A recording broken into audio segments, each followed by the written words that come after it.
மாண்புமிகு சட்டமன்ற பேரவைத் தலைவர் அவர்களே, இன்று ஆளுநர் உரையின் தொடக்கத்தில் நடந்த சில சம்பவங்கள் தொடர்பாக நான் பின்வரும் விவரங்களை இப்பேரவையின் இசைவோடு தெரிவிக்க விரும்புகிறேன்.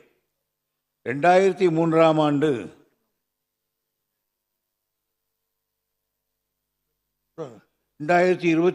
ஆண்டு ஜனவரி திங்கள் 9ஆம் நாளன்று மாண்புமிகு ஆளுநர் அவர்கள் பேரவையில் உரையாற்றிய போது ஏற்கனவே அவரால் ஒப்படைக்கப்பட்டு பேரவையின் மாண்புமிகு உறுப்பினர்களுக்கு அளிக்கப்பட்ட அச்சிடப்பட்ட உரையில் இடம்பெற்றுள்ள சில பகுதிகளை வேண்டுமென்றே விடுத்தும் அச்சிடப்படாத சில பகுதிகளை சேர்த்தும் உரையாற்றினார்கள்.